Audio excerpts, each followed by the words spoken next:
নববর্ষের শুভেচ্ছা, নববর্ষের বিলম্বিত শুভেচ্ছা। আসলে নববর্ষের পরের রাজনীতি কি হতে যাচ্ছে, ডিসেম্বরে ইলেকশন হচ্ছে নাকি জুনে, এসব নিয়ে কথা বলার জন্য আজ আমাদের সঙ্গে রয়েছেন ডক্টর মোহাম্মদ ইউনূস। ডক্টর মোহাম্মদ ইউনূস, আপনাকে আমাদের অনুষ্ঠানে স্বাগত জানাই। আমরা আপনাকে ধন্যবাদ জানাই আমাদেরকে সময় দেওয়ার জন্য।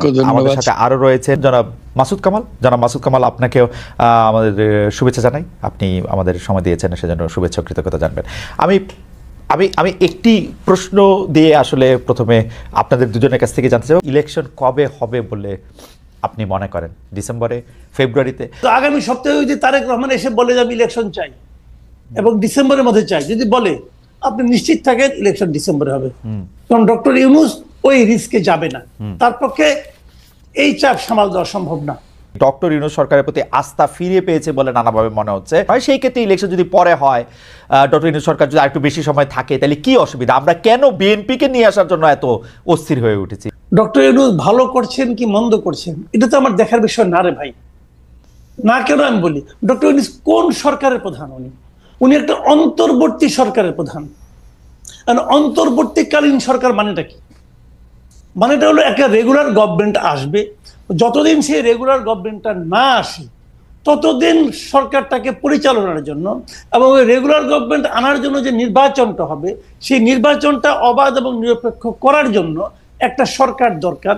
সেটি হলো ডক্টর ইউনূসের সরকার। এই কথা কিন্তু মাথায় রাখতে হবে। কাজেই এই সরকার তো রেগুলার গভর্নমেন্টের মতো কাজ করবে না। এবং অন্তর্বর্তী সরকার, আপনি যেগুলো আমরা সাফল্য বললাম, আমরা কিন্তু এগুলি একটাও অস্বীকার করছি না। রমজানের শাকসবজির দাম কম ছিল, কোনো সন্দেহ নাই। চালের দাম কি কম ছিল? তেলের দাম কি কম ছিল? ছিল না। এখন আপনি বলবেন যে চাল তেল নিয়ে গত রমজানে সবকিছুর দামই বেশি ছিল, চালের দামও বেশি ছিল, শাকসবজির দামও বেশি ছিল। এবার শাকসবজির দাম কম, এটা আমাদের জন্য একটা রিলিফ না? রিলিফ, অবশ্যই রিলিফ, আমি অস্বীকার করছি না। রমজান তো শেষ, এখন কি হচ্ছে শুনেন। আমার কাছে ওই দিন এক ভদ্রলোক 3টা রিসিট পাঠাইছে, 3টা রিসিট। একটা রিসিট সে মোহাম্মদপুরের একটা দোকান থেকে, মায়ের দোয়া নামে একটা চাউলের দোকান, সেই দোকান থেকে সে জানুয়ারি মাসের 3 তারিখে 25 কেজি চাউলের এক বস্তা চাউল কিনছে 1740 টাকা দিয়ে। সেই একই দোকান থেকে সেই একই চাল, একই পরিমাণ চাল উনি ফেব্রুয়ারি মাসের 1 তারিখে কিনছেন 1950 টাকা দিয়ে। সেই একই দোকান থেকে একই পরিমাণ চাল, 25 কেজি চাল, উনি এপ্রিল মাসের 7 তারিখে কিনেছেন 2155 টাকা দিয়ে। কথাটা খেয়াল করেন, 4 মাসের ব্যবধানে চাউলের দাম 1700 থেকে 2100 টাকা হয়ে গেছে, কিন্তু একই দোকানে একই জায়গায়। কাজে এটা হলো রিয়েলিটি। আর গতকালকে তো আপনার তেলের দাম বেড়ে গেল 1 লাফে 14 টাকা। তো এখন আপনি যদি বলেন না তেলের দাম কম আছে, চাউলের দাম কম আছে, দাম বেড়েছে কিন্তু আমাদের ক্রয় ক্ষমতা বেড়েছে, বলতে পারেন ভাই। অনেক কথাই আগেও শুনেছি, এখনো শুনতে পারি। সেগুলি এক জিনিস। বিষয়টা কি হয়েছে আমি বলি। ডক্টর ইউনূস হলো একটা অসাধারণ পিআর পার্সন। উনি জানেন যে কিভাবে পিআরের কাজগুলি করতে হয়। সোশ্যাল মিডিয়ায় এক ধরনের হুজুগ উনি চালাচ্ছেন, খুবই প্ল্যান্ড ওয়েতে, খুবই। কিন্তু একটা কথা মাথায় রাখতে হবে ভাই, মাথায় রাখেন, যারা সোশ্যাল মিডিয়ায় এগুলি করে তারা কিন্তু বাজার করে না। বাজার করে বাবা, রান্না করে মা, ছেলে খায় আর খেতে খেতে স্ট্যাটাস দেয়।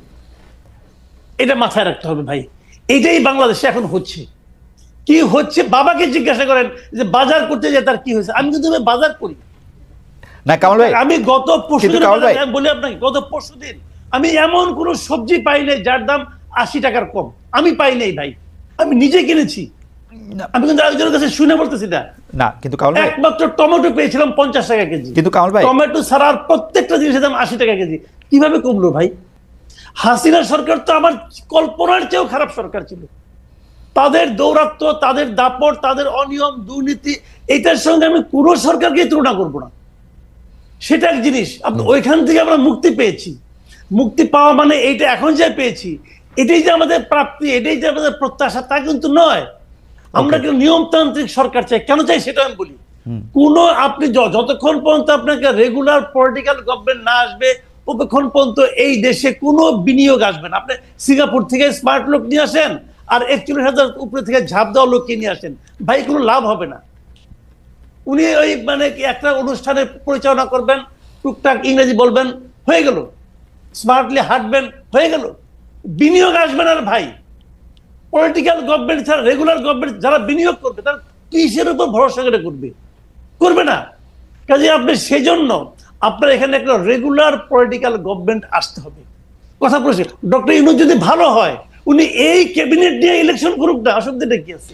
আচ্ছা, আরেকটা কথা, সেটা হলো এই ইলেকশন এদের প্রতি সাধারণ মানুষের ম্যান্ডেট আছে কিনা তারও তো একটা প্রমাণ হওয়া দরকার আছে। আপনি তো গাইড জোরে বলতেছেন জুলাই অভ্যুত্থান, আপনি গাইড জোরে বলতেছেন। কে নিয়োগ করছে? ডক্টর ইউনূস তো নিজেই বলছে তাকে নিয়োগ করছে ছাত্ররা। এখন কই? ছাত্ররা মিটিং রাখলে তো 100 লোক হয় না। তাহলে ওরা নিয়োগ করতে হয় তো শুয়ে পড়ছে, এটা কুয়ে তো লাভ নেই রে ভাই। আজকে আপনি ইউনূসকে ভালো বলতেছেন, আচ্ছা কালকে যদি ইউনূস মারা যায় তখন আপনি কি করবেন? তখন আপনি আরেকজন ইউনূসকে কোথায় পাবেন? পাবেন তো না। সেক্ষেত্রে আপনাকে কি করতে হবে? আপনাকে একটা সিস্টেম ক্রিয়েট করতে হবে। আপনার সংস্কারের কথা বলেন যে একটা সিস্টেম ক্রিয়েট করবেন, আপনারা নিজেরাই তো সিস্টেম ভাঙার চেষ্টা করতেছেন যে উনাকে রাখতে হবে। কেন? উনার যদি জনগণের সমর্থন থাকে তাহলে উনি তো একটা পার্টির সঙ্গে আছেন অথবা পরোক্ষভাবে আছেন, উনি প্রকাশ্যে চলে আসেন, ওই পার্টির নেতৃত্ব দেন, ইলেকশন করেন। যদি জনগণ আপনাকে চায় আপনি নির্বাচিত হবেন। ওনার তো টাকার অভাব নাই। 666 কোটি টাকা তো কয়েকদিন আগে মাফ করে নিচ্ছেন, টাকার তো অভাব নাই রে ভাই। ওই টাকা দিয়ে ইলেকশন করেন না, অসুবিধাটা কি?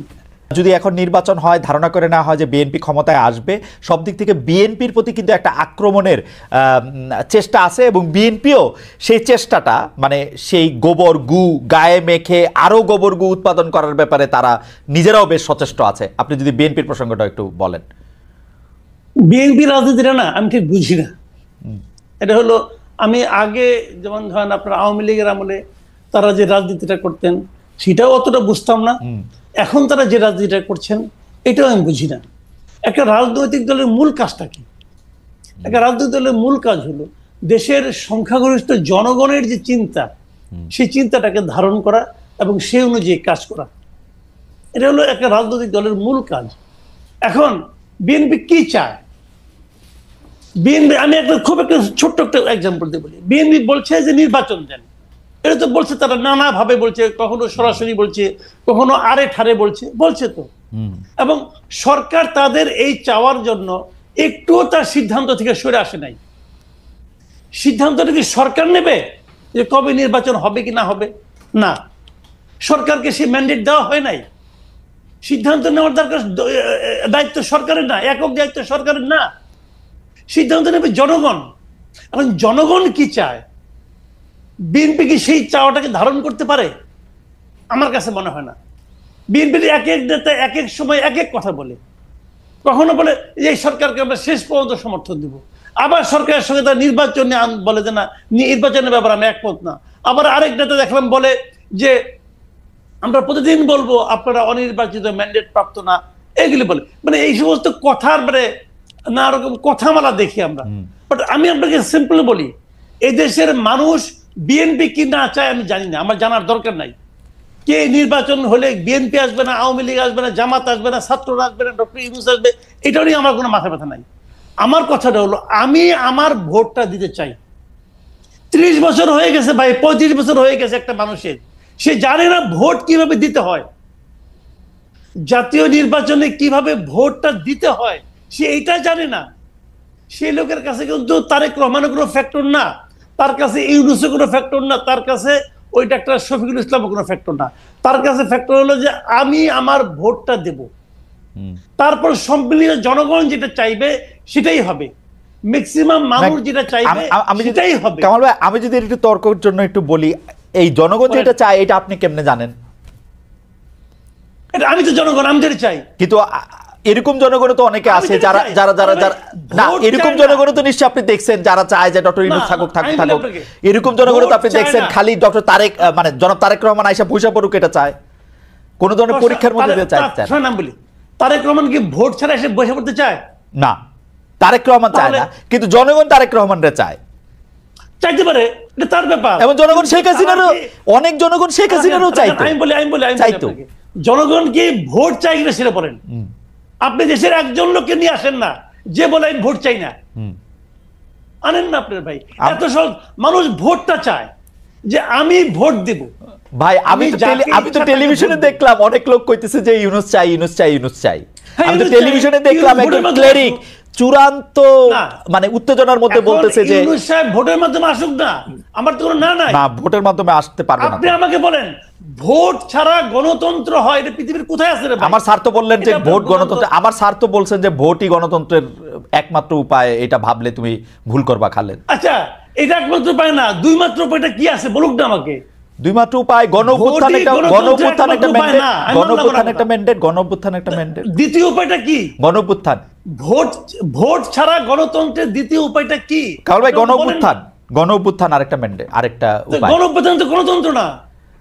গণ অভ্যুত্থান দিয়ে আমরা, গণঅভ্যুত্থান তো গণতন্ত্র না। গণ অভ্যুত্থান দিয়ে আমরা বিপ্লব করতে যাদেরকে পারেন আপনি। বসাইছি তারা ক্ষমতায় থাকুক, এটা আমাদের চাওয়া, এটাই গণতন্ত্র। শুনেন, গণঅভ্যুত্থানটা হলো একটা শক্তি প্রদর্শনের খেলা। জি, আমি শক্তি দিয়ে, আমার সঙ্গে অনেক লোক আছে, অনেক লোকের শক্তি একত্রিত হয়ে তোমাকে প্রেসার দিয়ে তোমাকে আমি নামাই দিছি, এটা হলো গণঅভ্যুত্থান।